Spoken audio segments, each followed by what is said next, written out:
तिचा येणारा दमदार आवाज आजही कानात येतो. सकाळी सकाळी होणाऱ्या ढोलच्या आवाजात होणारी कवायत आणि मैदानातील खडे विकून मारायची होणारी कसरत ती मात्र कधी विसरलो नाही. शाळा भरताना होणारी धावपळ, ती लगबग, आपलीच वर्गातील जागा पकडताना होणारी मस्ती आणि शाळेतल्या मैदानावर होणारी ती कुस्ती.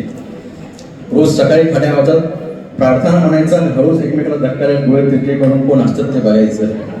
प्रार्थना म्हणताना पण समोरच्या मित्राच्या खांद्यावर हात ठेवून त्याला मात्र चिडवायचं. नव्या वहीचा वास घेत पहिल्या पानावर छान अक्षरात आपलं नाव लिहायचं आणि गृहपाठ केला नाही म्हणून मित्रांच्या वहीत ते सर्व उतरायचं. आठवते का तुम्हाला मधली सुट्टी? खरंच एक गंमतच होती. शाळा भरत नाही तोपर्यंत इकडे कधी मधली सुट्टी होईल याची वेळ लागली असायची. आणि मधल्या सुट्टीत मित्रमैत्रिणींबरोबर खाल्लेली डब्बे, गेलेली वाटावाटी, कसा बसा डब्बा संपत धावपळ असायची ती तिखट मीठ लावलेला चिंच, गोरू, बोर, पेरू आणि काकडीसाठी. त्यातही कधी कोणाशी कट्टी तर कुणाशी पट्टी, कधी कुणाशी सोबत ऋषी होते तर कधी कोणासोबत प्रेमाचे डोहाळे, कधी नजरेचे लपंडाव तर कधी स्मित असे तर कधी असू.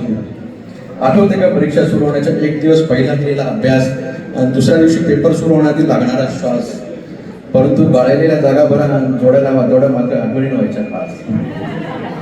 कितीही जड असले आपल्या दप्तराची ओझे तरी ते आत्ताच्या जबाबदारीच्या ओझ्यापेक्षा नक्कीच कमी होते. आठवतं का पेनाच्या शाईने रंगवले आणि निळे गेलेले ते हार आणि तेच हार नंतर लाल रंगात अर्थात गुरुजींच्या छडीने. आठवतं का मुसळधार पडलेला पाऊस आणि शाळेला पडलेली सुट्टी, अनपेक्षित मिळणाऱ्या सुट्टीच्या आनंदासाठी असं वाटतं पुन्हा एकदा शाळेत जावं.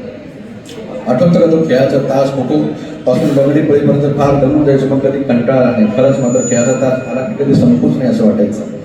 आठवते का टेक्निकल हॉलमध्ये लोखंडाच्या जॉबची मटेरियलची खरखर आवाज आणि आठवते का प्रयोगशाळेतील प्रयोग करताना रसायनांचा नाकात बसल्यावर तो गंभीर वास.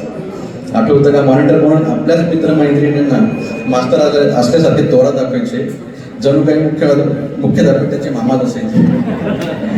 आठवते का ऑफ दसरा शाळेतल्या शिक्षकांच्या नकला काढण्याची आणि तेव्हा ते पोट धरून असेल ती वेगळीच गंमत होते. खरंच पण शाळेतल्या आठवणी कितीही सांगितल्या तरी कमी पडतील.